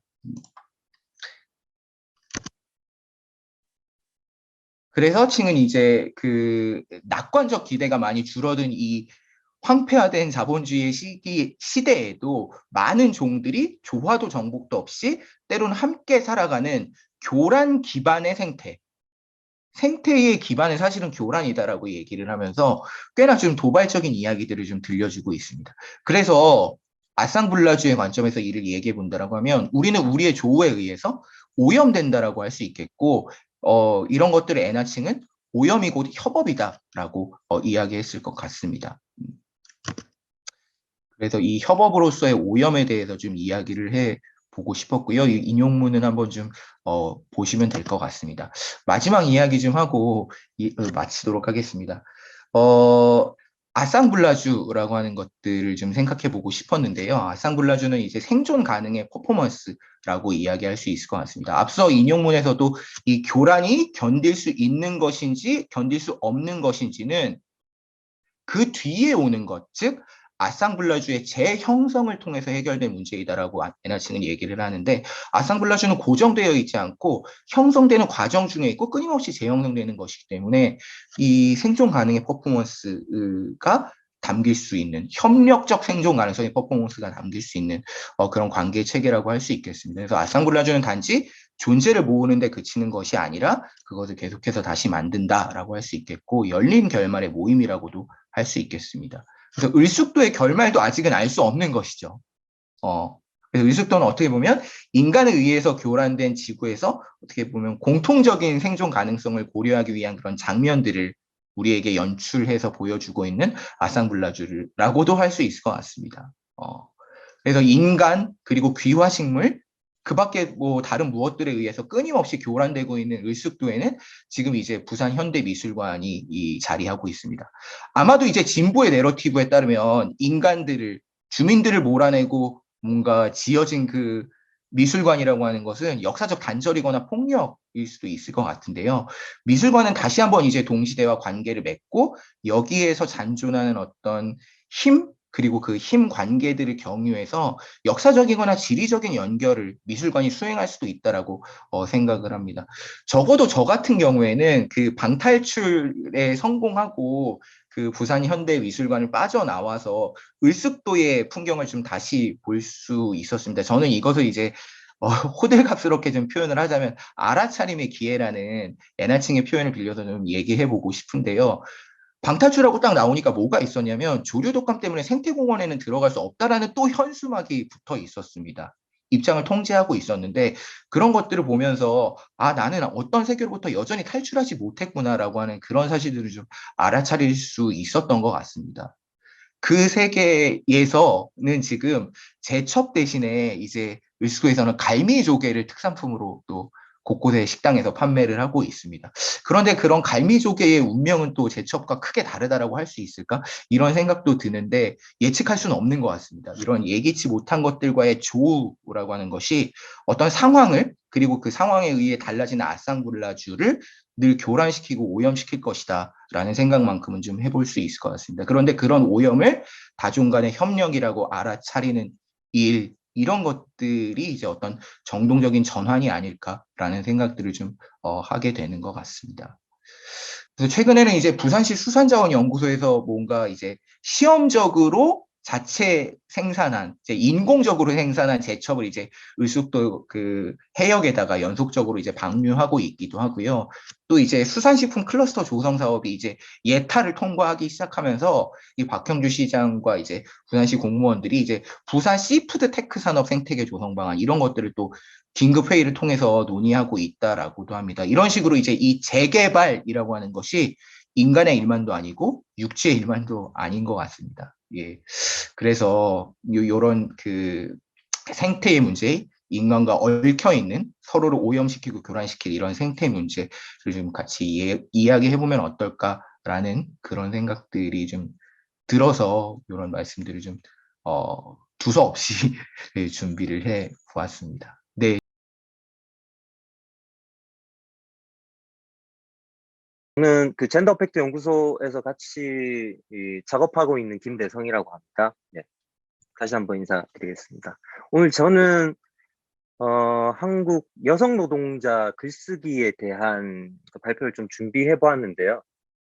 여기 환호와 모욕의 마주침이라는 어떤 조금 짐작하기 쉽지 않은 그런 제목을 좀 붙여봤는데, 그 제가 뭐 길다면 긴 시간 동안 그 한국 노동자 글쓰기에 대해서 이제 성과 없는 시간을 좀 많이 이제 보냈었는데, 오늘은 아주 그 한 줌의 어떤 생각들, 거리들을 조금 공유했으면 합니다. 그 전에 들어가기 전에 그 한국 노동자 글쓰기에 대해서 이야기할 때 이야기하는 것이 왜 이렇게 조금 쉽지가 않은가, 어려운가에 대한 언급을 좀 해보고 싶은데요. 뭐냐면 뭔가 한국 노동자 글쓰기에 대해서 이야기할 때 들러붙는 것이 있는 것 같아요. 예, 그 들러붙는 것들 때문에 좀 이야기하는 게 좀 쉽지가 않은데, 여기서 얘기하는 그 한국 노동자 글쓰기는 되게 긴 시간 동안 이어져 왔겠습니다만, 대개는 80년대 이렇게 신군부 독재에 의해서 언론이나 잡지가 강제 폐간되었을 때 갑자기 이렇게 활성화되었던, 활발하게 매체 활동이 되었던 그 시기를 주로 연구장에서는 한국 노동자 글쓰기라고 지칭하는데요. 이 글에서도, 이 발표에서도 그 시기를 좀 대상으로 하겠습니다만, 한시적으로 잠깐 이렇게 등장했던 것에 일시적인 움직임만은 아니었거든요. 논의되지 않았던 영역, 그러니까 이를테면 노동자 글쓰기라는 것이 미학적으로나 문학적으로 이렇게 뛰어난 글쓰기가 아니란 말이에요. 그래서 그 시기 이후에 90년대, 2000년대에는 거의 연구 대상으로는 삼지 않았다가 2010년대에 지금도 마찬가지입니다만 10년대를 기점으로 해서 굉장히 연구가 활발하게 지금 이루어지고 있습니다. 이때 한국 노동자 글쓰기에 대해서 이야기한다라는 것이 왜 뭔가 들러붙어 있다라는 느낌 때문에 쉽게 이야기하기가 좀 어려운가, 그 말씀을 조금 드리고 싶은데요. 뒤늦게 발견하거나 발굴하는 것에 대한 의미 부여도 가능하겠지만, 이 주제 영역이 그렇게 단순하지 않은 이유가 그동안 한국 노동자 글쓰기를 둘러싼 왜곡, 또 억압, 전유하고 전유되는 어떤 탈취의 역사가 동시에 들러붙어 있단 말이에요. 이런 부분들에 대한 논의 없이 노동자 글쓰기의 중요함, 어떤 뛰어남, 가치 있음에 대해서만 말하는 것이 좀 쉽지가 않다. 이것은 그 노동자 글쓰기뿐만이 아니고 어떤 역사들, 어떤 영역에 대해서, 어떤 주제에 대해서 이야기할 때는 필연적으로 거기 이제 들러붙어 있는 모욕이나 어떤 왜곡의 이력을 좀 경유해야 될 것 같아요. 이제 가령 이제 지역에 대해서 이야기할 때 단도직입적으로 지역적인 특색이라든지 고유성이나 가능성에 대해서 바로 이야기해 볼 수 있겠고요. 이제 이런 것들이 좀 필요한 부분도 있겠습니다만, 한국 사회에서 지역이 전유되고 또 활용되고 배당된다고 할까요? 그런 것을 통해서 착취되어 온 지위랑 할당된 자리를 염두에 둔다면 지역의 가능성에 대해서만 집중하는 것, 쾌적하고 명쾌한 지역 논의가 오히려 그동안의 어떤 지역의 역사를 삭제해버리는데 뜻하지 않게 동참하게 되지 않는가, 이런 어떤 염려를 가지게 되는데요. 이제 그런 것처럼 이런 한국 노동자 글쓰기에 대해서 이야기할 때 그 가치와 의미와 그 힘에 대해서만 바로 이렇게 진입해서 말하는 것이 좀 쉽지가 않다. 이런 어떤 들러붙은 있음을 조금 환기하면서 이야기를 좀 진행해 보면 어떨까 싶어요. 오늘 다룰 이 한국 여성 노동자 글쓰기에 대한 논의의 중심은 글 쓰는 노동자들의 역사와 의미겠지만 그 안에는 그동안 의미화되지 않았던 들러붙어 있었던 감정, 느낌, 감각, 몸의 기억 이런 것들 등이 누적되어서 또 하나의 역사를 이루어온 영역이 분명히 있다. 혹은 역사 기술에서 되게 배제되어 왔던 돌봄의 가치나 관계성의 의미 같은 것들도 함께 염두에 두면서 진행을 해볼까 합니다. 이런 부분들 좀 생각하면서 이야기를 이어나갔으면 좋겠습니다. 이런 차원들을 앞서서 이제 들러붙은 것이라고 저는 이제 얘기하긴 했습니다만, 이 한국 노동자 글쓰기, 또 여성 노동자 글쓰기가 2010년도에 시작된 것은 아니죠. 90년대, 또 2000년대에도 사회과학 영역에서 연구가 굉장히는 아닙니다만 일정한 연구들이 축적되어 온 바가 있습니다. 문학장의 경우에 는 2010년대를 이제 지나가면서 좀 활발하게 연구가 진행돼 봐 있고 지금도 계속해서 지금 영역을 확장하면서 연구가 진행되고 있습니다. 이 연구가 왜 2010년대에 본격적으로 활성화되었는가를 이제 생각해 볼 때 한국 노동자 글쓰기를 왜 이 시점에 다시 소환하고 있는가를 좀 질문하고 비판적으로 접근하기 위해서 이런 논의를 좀 시작해 볼 수 있겠는데요. 이명박근혜 정권 속에서 블랙리스트라든지 뭔가 현실을 타개할 수 있는 방법들이 되게 좀 막혀 있는 듯한 그런 상황 속에서 87 혁명의 경험을 재소환하는 어떤 흐름들이 분명히 있어 왔다. 이런 것들이 좀 연장하고 이어서 이제 촛불혁명이라는 어떤 시도로 이어진 부분이 분명히 있겠습니다만 문학 장에 있어서도 뭔가 현실을 타개하거나 문제 제기하지 못하고 굉장히 협소한 방식으로 쪼그라든 방식으로 논의되는 것에 대한 타개책으로서 역사의 어떤 한 기점에서 폭발적으로 이렇게 분출했고 변혁의 중요한 원동력이 되었던 노동자 글쓰기를 다시 이렇게 재소환한 측면이 있습니다. 그것을 통해서 한국 문학사에서 약간 공백으로 남겨져 있거나 아니면 주류 문학사에서 다루지 않았던 어떤 틈새의 어떤 목소리들을 복원하거나 아니면 위에서부터 규정하는 뭐 민족문학이라든지 이런 큰 범주에서 규정해 온 엘리트 문학사가 아니라 아래로부터 문학사의 가능성을 타진하는 그런 흐름들도 동시에 있었고요. 저는 이것과 함께 앞서 80년대간 신군부 독재에 의해서 언로가 강제 차단되었던 어떤 비상상태라고 이야기를 했었는데 이 비상상태 속에 역설적으로 비주류적인 것들이 이렇게 논의될 수 있는 가능성의 기회가 주어지는 측면들이 있다라는 거죠.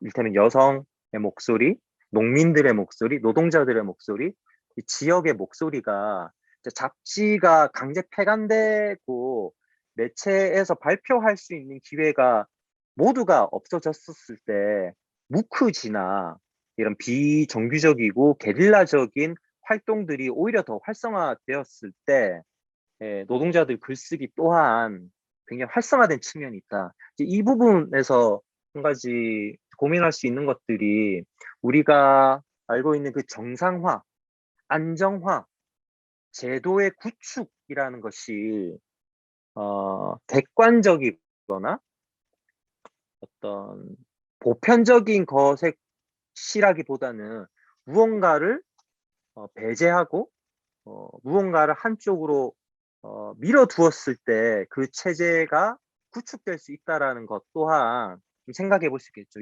이를테면 87년 민주화 체제 이후에 문학장은 본격적으로 개간지 시스템이 구축이 되었는데요. 우리가 지금 이야기하고 있는 문단이라든지 문학 시스템이라고 할 수 있는 어떤 체계가 그 시기를 기점으로 구축되었다고 해도 좋을 텐데, 그렇게 비상 상태에서 정상화 체제로 돌아갔을 때 또 역설적으로 이런 비주류적인 목소리들이 제도 바깥으로 밀려나거나 삭제되거나 지워지는 이런 정상화의 역학 또한 좀 마주하게 된다. 이런 것 속에서 우리가 객관적으로 그냥 수락하고 있는 제도적인 것, 시스템적인 것이 어떠한 문맥 속에서 구축되어 왔는가, 또한 이런 것들도 한국 노동자 글쓰기 역사를 이렇게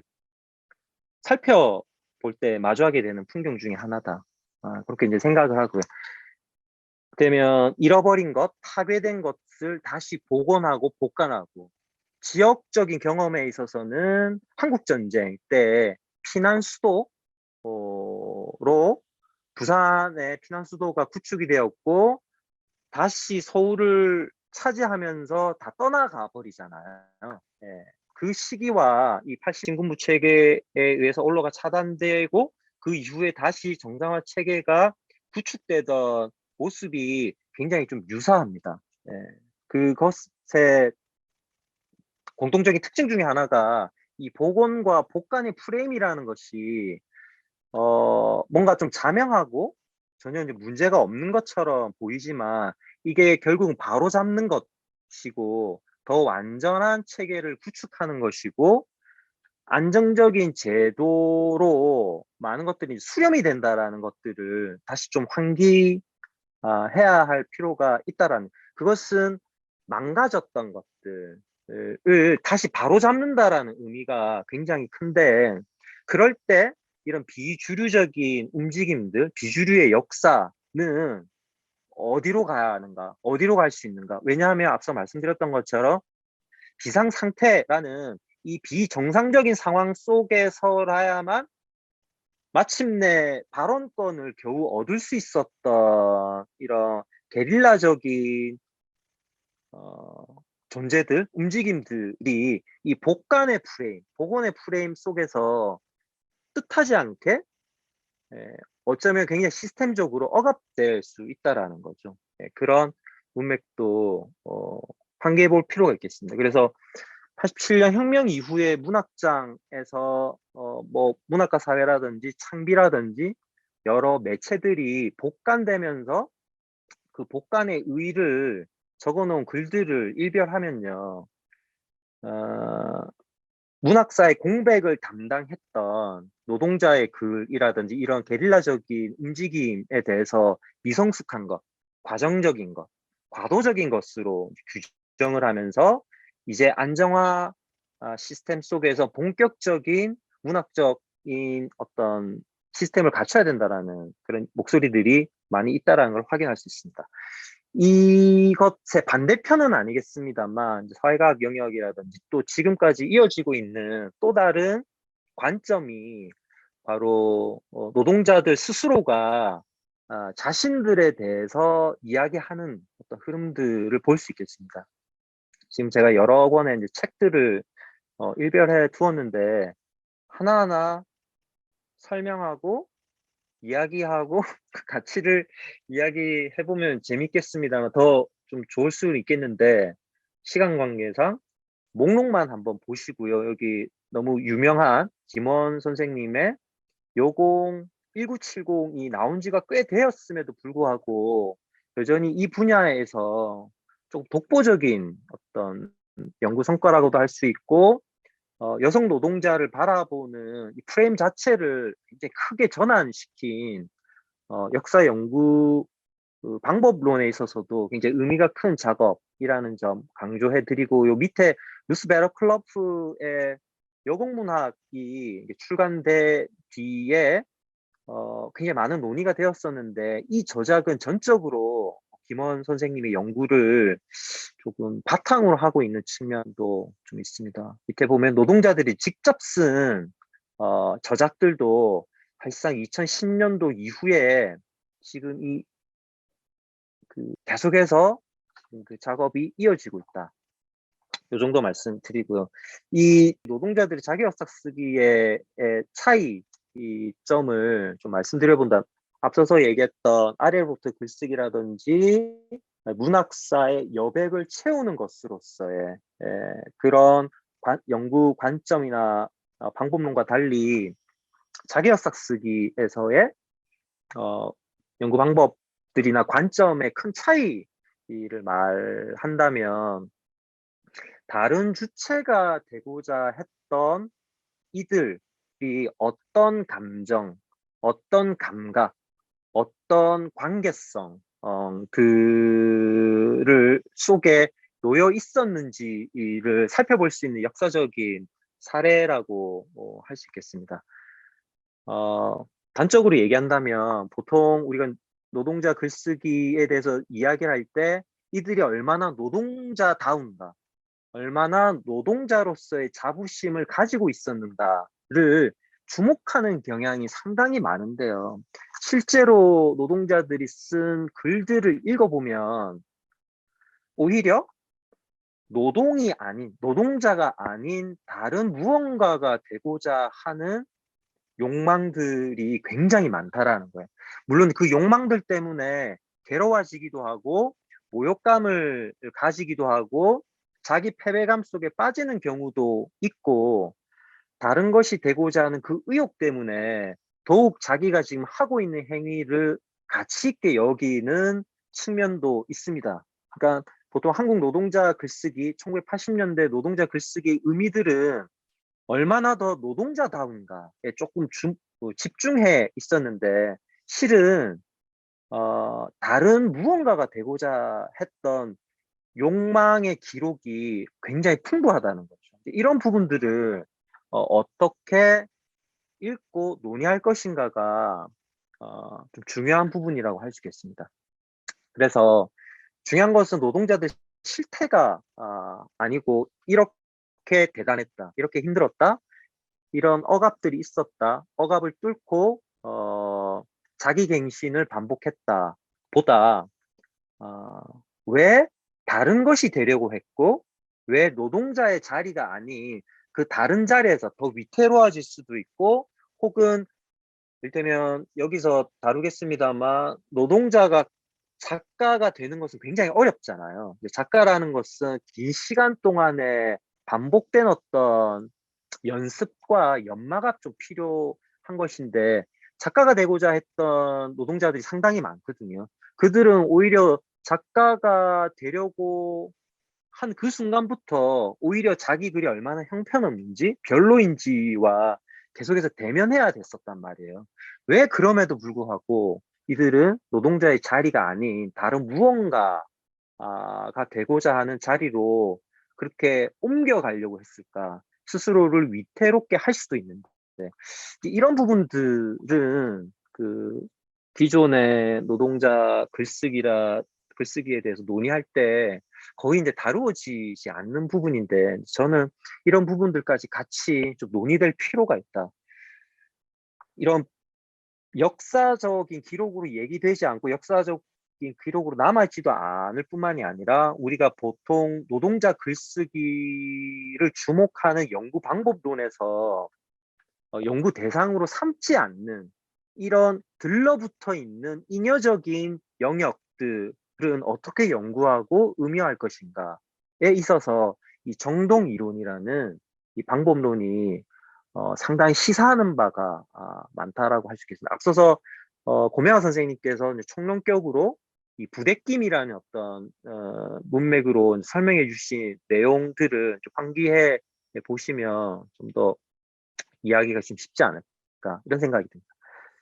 이들의 그 자기역사 쓰기는 80년대 이제 한국 문학계에서 큰 스타라고 할 수 있는 노동자 출신의 시인, 문학가였던 박노해를 발굴하거나 또 다른 노동문학가가 되기 위한 그런 방식만은 좀 아니었다. 그런 얘기 덧붙이면서 좀 구체적으로 이야기를 이어나가 보도록 하겠습니다. 이 사진에 나와 있는 것은 전태일의 노트입니다. 지금 그 기록 보존소에 등록을 했다고 하는데 전태일이 대학 노트에 쓴 7권의 노트의 한 페이지들이고요. 옆에는 이제 복사한 것인데 전태일이 노동 열사로서 얘기가 많이 되고 어떤 노동자를 좀 대표하는 노동운동계의 아버지로서 표상으로서 얘기가 좀 많이 됩니다만 글 쓰는 사람이었다라는 것은 거의 얘기가 좀 되고 있지 않은 부분 또한 한국 노동자 글쓰기의 어떤 상황들을 상징적으로 잘 보여주는 것 같아요. 전태일은 끊임없이 뭔가를 썼어요. 물론 이제 공부를 하고 고민을 많이 했겠죠. 썼는데 무엇을 썼냐면 어떻게 보면 굉장히 쓸데없는 것들을 많이 썼습니다. 물론 이제 쓸데없는 것이라고 함부로 규정할 수는 없겠지만 실현 불가능한 사업 계획서가 상당히 많고 노동청에 보내지 못한 항의서, 또 청계피복 그 공단의 노동자들에게 나눠줄 앙케이트 같은 것들, 또 자기 편지, 사랑했던, 좋아했던 어떤 여성에게 보내지 못한 연애 편지, 김소월의 시도 옮겨놨고요. 또 심지어 미완의 이게 소설인지 일기인지 편지인지 알 수 없는 그런 기록들도 꽤 많은데 실제로 그 7권은 비망록이라고 말하기 조금 어려운 일기라고만도 할 수 없는 아주 다양한 다종한 잡다한 쓸모없어 보이는 글들로 묶여져 있는데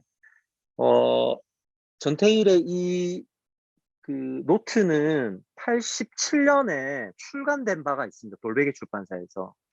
아주 오래전에 절판되었고 여전히 출간되어 있지 않아요. 출간 계획도 없습니다. 아마 재작년이 전태일 서거 40주년이었는데요. 그래서 이 전태일 프로젝트로 여러 출판사들이 12권인가요? 책을 냈는데 거기에도 전태일이 쓴 글을 재출간한 그 계획은 없었어요. 왜냐하면 우리는 이미 전태일에 대해서 충분히 잘 알고 있거든요. 조영래가 쓴 전태일 평전에 전태일이 쓴 노트의 일부분들이 굉장히 그 정념적인 방식으로 인용이 되어 있기 때문에 사람들이 전태일이 직접 쓴 글을 볼 필요성을 잘 못 느끼는 것 같은데 전태일은 분신 자살한 노동운동가의 표상이기도 하겠습니다만 글을 쓴 사람이었다라는 것들을 좀 관가하고 있는 측면이 있어서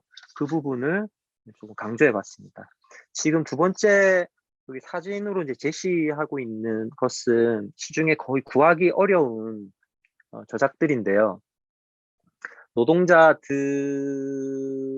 야학이나 또 혹은 회복, 사복 혹은 선교사회, 카톨릭 선교회 등에서 등사기를 밀어가지고 일시적으로 이렇게 유통한 노동자들의 글들, 수기들, 그걸 생활글이라고 통칭할 수 있겠는데요. 그 글들을 묶은 엔솔로지입니다. 첫 번째 나와 있는 비바람 속에 피어난 꽃은 79년에 이 출간 연도는 80년인데요. 70년대에 10대 그 노동자들의 수기를 모았는데 나오자마자 이 금서 처분이 되었는데 또 여기에 사용된 이름들이 다 가명으로 썼어요.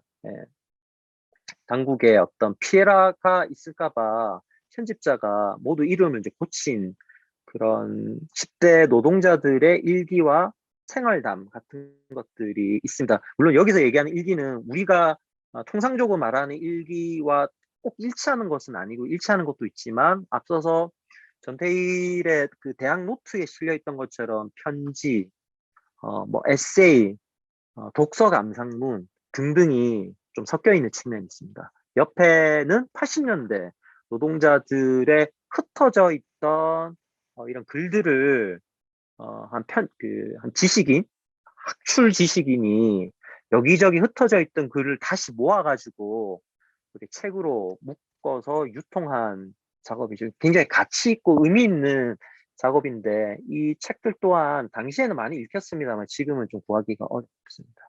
옆에도 마찬가지고요. 그 끝에 있는 우리가 우리에게라는 저작은 이후에 여기서 좀 본격적으로 많이 이제 살펴보겠습니다만 어, 같이 쓴 글입니다. 지금 그래서 앞서 얘기 좀 충분히 했으니까 두 가지 예를 하나 들었는데 하나는 제가 인용문을 쓰지는 않았고요. 7기 노동자가 야학을 다니고 누가 뭘 가르쳐 주지는 않았지만 이 일기에는 자세히 나와 있지는 않은데요. 복싱도 하고 싶고 노동 어, 내 일도 해야 되는데 두 개를 병행할 수가 없어서 복싱만 하다가 부모님의 강요에 못 이겨서 복싱을 그만두고 다시 나전 칠기 만드는 곳으로 갔는데 자기가 뭔가를 쓰면서 어떤 의욕을 가지게 되냐면 두 개의 꿈, 그러니까 복싱 선수도 하면서 내가 노동자도 되겠다 라는 이야기가 아무런 임팩트 없이 그냥 적혀 있는데요. 저는 이 10대 노동자가 어떤 연유로 둘 중에 하나를 포기하는 것이 아니고 두 개의 꿈을 다 가질 수 있게 되는가. 이런 부분들이 노동자 글을 읽는데 굉장히 중요한 부분이라고 생각했고, 두 번째 예는 야근을 마치고 집에 돌아온 한 여성 노동자가 내일을 위해서 빨리 자야 되는데 지금 새벽 1시인데요. 출근도 엄청 빠르겠죠. 그런데 자지 않고 뭔가를 쓰고 있다라는 거죠. 예. 그리고 그 시간이 자기한테 굉장히 중요하다고 말하고 있는데 여기서도 제가 앞서서 잠깐 말씀드렸던 것처럼 이들에게 중요한 것은 내일 출근하기 위해서 오늘을 쉬어야 되는 것보다 더 중요한 게 다른 것을 하기 위한 시간이 이 노동자들에게 더 소중했다라는 것이죠. 예. 노동자다움의 확인이 아니고 노동자가 아닌 다른 것에 시간을 할당하는 것으로도 노동자들이 그런 것에 대한 글도 꽤 많이 써왔다. 앞서서 이제 안내해드렸던 이 네 권의 책들은 어떻게 보면 얼마나 이들이 힘겨운 역경을 뚫고 노동을 하고 있는가, 그 건강함과 꿋꿋함을 보여주고 있는가를 좀 확인하는 것에 좀 가까운데, 구체적으로 읽어보면 이런 노동자성으로 환원되지 않는 이런 욕망들이 굉장히 많이 적혀 있다는 것이 너무 유명한 장편 여성 노동자의 장편 노동수기 82년 7년 4년에 이제 출간된 대표적인 작업물들입니다. 그 내용들은요, 앞서 얘기했던 것처럼 이 노동자 글쓰기, 장편 여성 노동자 글쓰기들의 특징이라는 것이 이제 뭔가 한 권의 책으로 자신들에 대해서 논의할 수 있는 수준이 되었다라는 것으로 접근하기보다는 이 장편 노동 수기도 내부를 보면 굉장히 다양한 글들이 많이 뒤섞여 있고요. 특히 동료들의 생애사들, 장편 노동 수기를 읽어보거나 노동자들의 수기의 패턴이 거의 비슷해요. 가난한 곳에서 태어나서 학교를 다니지 못하고 동생들을 먹여 살리기 위해서 상경해서 공장에 취직한 뒤에 뭔가 어려움을 겪거나 야학을 다니면서 좋은 동료들을 만나고 노조 운동을 하면서 다른 내가 되어갔다. 이런 식의 패턴화되어 있는 서사들이 많이 있는데 이 장편 노동 수기에는 동료들이 미처 하지 못했던 생애사들을 이 작가들이 대신해서 써주고 있는 내용들이 공통적으로 드러난다는 거죠. 그 수기를 쓴 사람들은 어떻게 보면 해고 노동자이기도 한데 그 해고의 과정과 문맥이 다 달라요. 다 다름에도 불구하고 다 다른 야학과 다 다른 바운더리에서 글을 썼음에도 불구하고 이 여성 노동자들의 장편 노동 수기에서 비슷한 내용들을 좀 많이 확인할 수 있다라는 측면들 있습니다. 그래서 이 장편 노동 수기들 대개는 미완의 양식이라고 얘기를 좀 많이 하는데 뭔가 문학적인 것까지는 나가지는 못했고 현실을 잘 반영하기는 하는데 전망이 없다라는 식으로 얘기가 좀 많이 되는데 이것은 그 자체로 좀 독자적인 양식으로 접근할 필요가 있다. 그런 말씀 좀 드리고요. 여기 손에 손을 잡고라는 공동 창작집입니다. 여기 이선영, 김은숙이 아마 대표 집필한 것 같은데 이 안에는 여러 사람들의 글이 저자 표기 없이 뒤섞여 있어요. 왜냐하면 작은 그 방을 함께 월세를 모아서 그 방을 공유하면서 왜 나일적이라고 해서 동방 같은 데 가거나 요즘 레트로 열풍이라고 해서 어떤 카페 같은 데 가면 사람들 와서 뭐 이것저것 끄적여 놓고 가는 그 노트 같은 거 있죠. 사실은 그 노트들을 책으로 이제 묶은 거라고 할 수 있는데 거기에 이름이 없어요.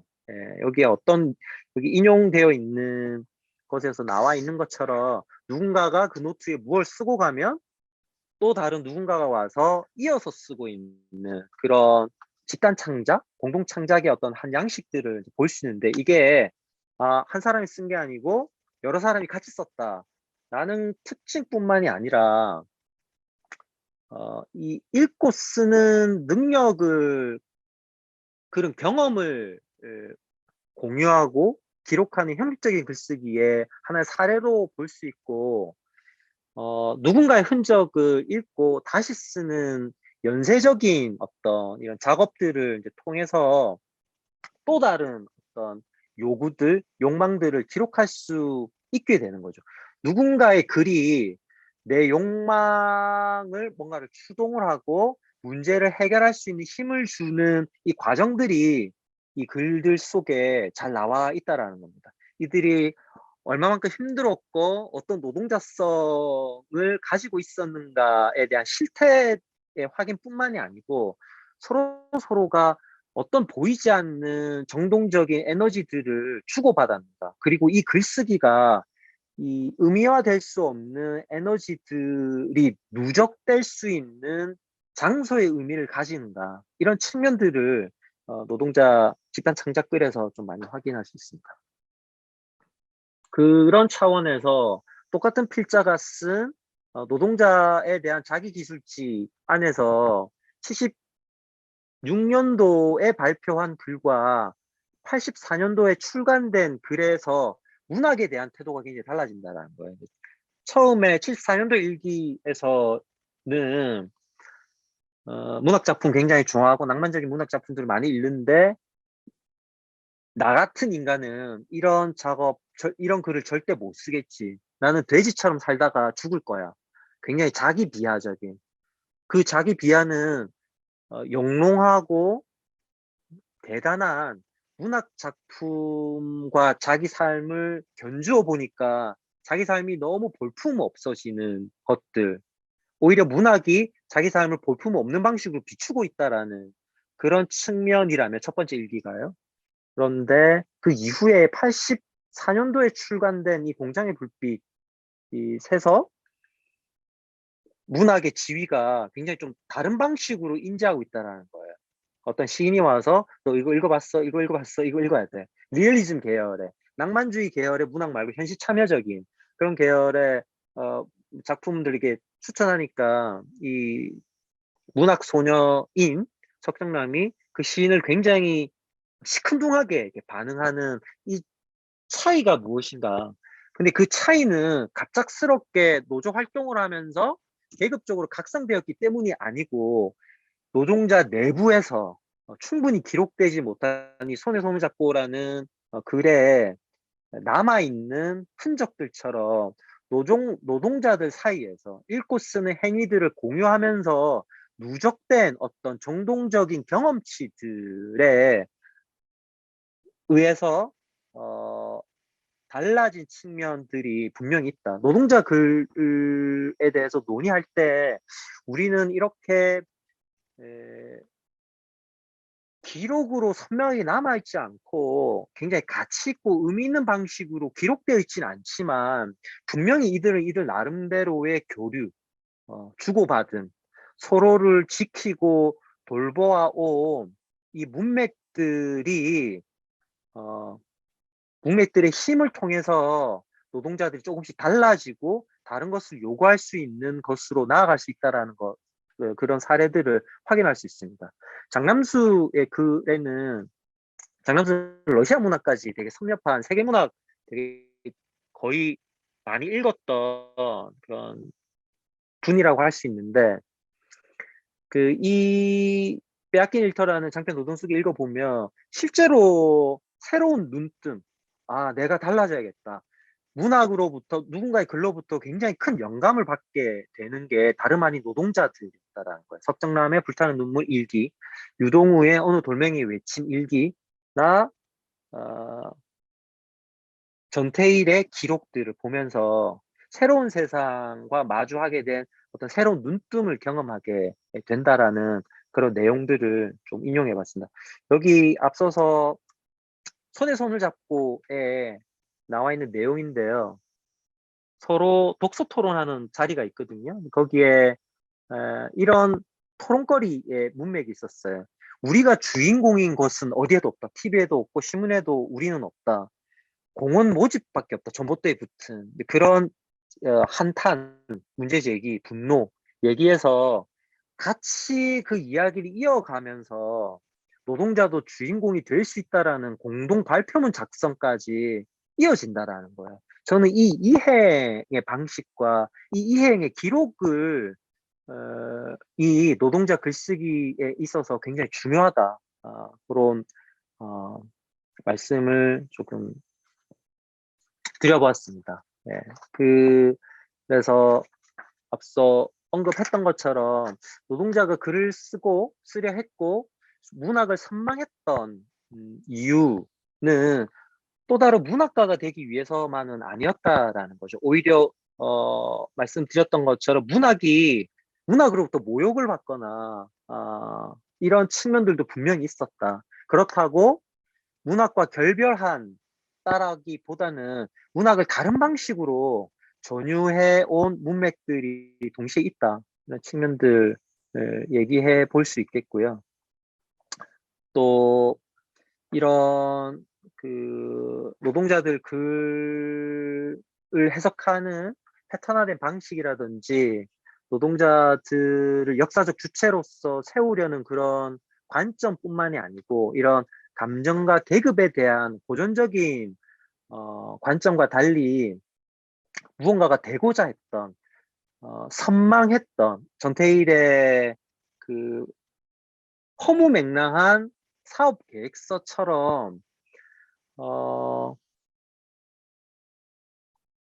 이런 선망들 속에 노동자들의 좌절과 시도, 이 반복과 어긋남은 일반론으로 조금 설명하기가 조금 어렵고요. 또 이 모방을 통해서 알 수 없는 무언가가 되고자 했던 시도들이 굉장히 많은데 이 되어가기의 감정이 사실 이제 정동 이론에서 이야기하는 이 정동의 구조라는 논의가 있는데요. 사실 한국 노동자들 글쓰기, 특히 또 여성 노동자들 글쓰기에서 이 되어가기의 어떤 과정들을 읽어내고 의미화하는 것이 무엇보다 좀 중요하지 않을까. 근데 그것은 이 노동자들이 서로의 글을 읽고 그 글에 대해서 이야기하면서 누구도 내어주지 않았던 다른 자리들을 노동자들 스스로가 만들어내고 있다라는 것이고 이 움직임들과 이런 방식들은 어느 순간에 사라지거나 더 이상 나타나지 않는 게 아니라 계속해서 누적되어 왔다라는 것이고 누적되고 있다라는 것이고 이 누적된 것이 지금의 관점에는 잘 보이지는 않지만 어떤 순간에 우발적인 마주침 속에서 분출하고 언제라도 실현될 수 있는 가능성을 늘 내장하고 있다라는 것입니다. 그런 부분들을 역사적인 사료로서 굉장히 잘 보여주는 기록 중에 하나가 전 노동자 글쓰기라고 생각하고요. 이야기가 조금 뜨는 부분이 있습니다만 마지막 얘기인데 4.16 이후에 2014년도 4.16 이후에 이런 르포르타주가 굉장히 범람했었잖아요. 그리고 그것은 문학으로 기록될 수 없는 문학을 경유할 수 없는, 할 필요가 없는 어떤 목소리들의 분출과 그것의 공유의 필요성이 실제로 많이 드러난 것이라고 할 수 있는데, 이런 부분, 이런 글쓰기의 문맥과도 저는 이어지는 부분이 분명히 있을 것 같고, 2015년도, 16년도를 기점으로 되게 많이 분출했던 여성들의 어떤 발화들, 많이 범람하고 있는 에세이류들, 또 아픈 사람들의 글쓰기들, 이런 부분들 또한 정동의 누적으로서의 글쓰기 역사의 문맥과도 분명히 연결되는 측면들이 있다고 생각합니다. 뭐 이런 부분들을 조금 공유하고자 이런 발표를 좀 준비해 보았고요. 시간이 조금 많이 지난 것 같아서 부서가 조금 없긴 하지만 마무리 짓도록 하겠습니다.